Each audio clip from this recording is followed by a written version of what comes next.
the economic superorganism I refer to is a material system that develops around certain species. I guess I consider that uh, something that evolutionary biologists ought to think about, because what it does is it expands the boundaries of evolution and how we think about evolution. If you think about the profound changes that have occurred since the agricultural revolution 10,000 years ago, the human planet, the Earth has been taken, the planet has become populated by now 8 billion humans, and all other species are reduced. That influences the genetic endowment of the planet in profound ways. So, and that has obviously evolutionary implications. And so I actually think that the economic superorganism, the development of this system, is a major evolutionary transition for humans. It's another step in the evolution of our sociality. But I don't think evolutionary biologists necessarily agree with that. Let me ask you this. So the sociality of our species always existed, or for a very long time existed. And what happened was we combined our sociality with surplus for the first time. And that's what kickstarted the superorganism dynamic. Yes? Sort of, but I think it's important to think about the not just combining our sociality with surplus, but that our sociality comes to be involved in a co-evolutionary process with annual grains that creates a system that gives rise to surplus. So the division of labor, the ability of humans to do that, I think is an essential part of the story. And let me just elaborate that a little bit. Think about humans as hunters and gatherers. And then think about external conditions that exist, like the Holocene warming, the carbon left in the soils from the Pleistocene. Think about those things as kind of embellishers of the development of annual grains, because we didn't develop annual grains, they were there. Okay? But the Holocene warming created an opening for their expansion. So humans who already had a capability of working together, and this isn't a very complicated story, really, they start to be more sedentary around these wild stands of grains. Okay? They're still engaged in hunting and gathering, but now the complexity of their material world has increased because the cultivation of annual grains is additive to what they're already doing. And probably by being more sedentary, their reproductive rates increase. Okay? So as that happens, they become more, the division of labor is elaborated. They become more articulated with the cultivation of annual grains. And those annual grains are an expansive proposition. It doesn't take great human intelligence to look at a seed and see it germinate and realize that you could affect that process. That's not great human intelligence, especially for human beings who, as hunters and gatherers, were extraordinarily observant of the natural world.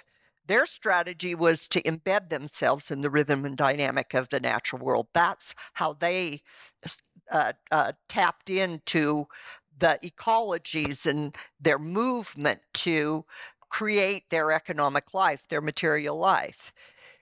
So humans start cultivating a little bit, and cultivation takes off. Cultivation, annual grains have their own expansionary dynamic. So annual grains can be stored. The more you start to depend on annual grains, the more you realize that they're annual, they can be stored, but you can't predict how they're going to grow from one season to the next. So it becomes imperative to try to maximize production in any one year. Okay? That's your guard. They're also an ecological disaster. Okay? They're bad for soil erosion.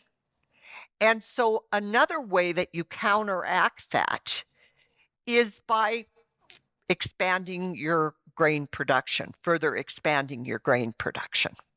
So I say the annual grains themselves are kind of an expansionary proposition for humans, and humans come to be co-evolved with annual grains. The annual grains become like the non-shattering of seeds that are selected for, may have been selected for inadvertently, but they become part of the complex kind of agricultural enterprise. And that enterprise, because those annual grains the production can be routinized and standardized, and you can employ a division of labor around it, you get certain efficiencies that can develop there, and that too is expansionary. So I think this system develops that is actually a universal system that is utilized by a number of different species, but it's elaborated. It has its particular kind of characteristic with the coevolution of humans and annual grains, but they get into the same kind of expansionary division of labor, greater interdependence, as ants and termites do. And but humans also do have intelligence, and they have technological capabilities, and they have institutional capabilities. And so they develop institutions and technologies that further elaborate that system.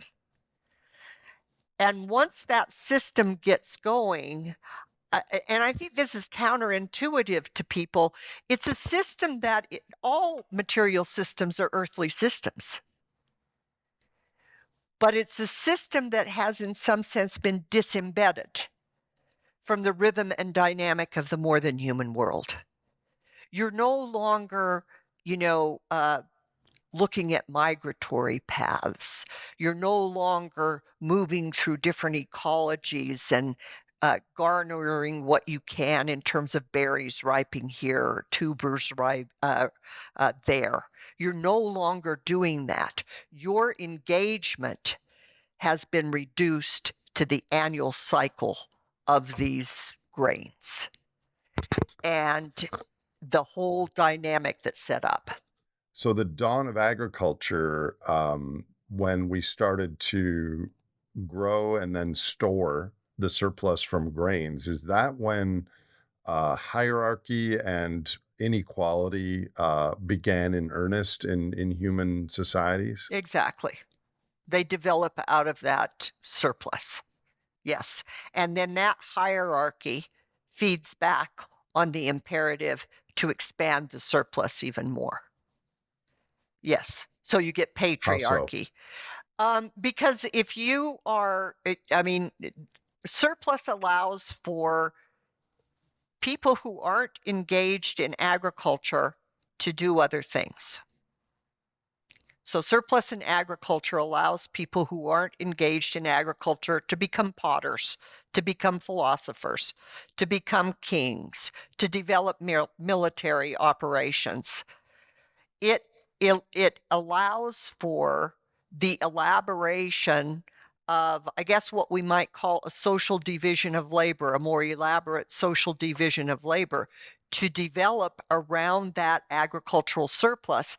And then there's always the imperative. They have their own dynamic of expansion, the imperative to keep that surplus going.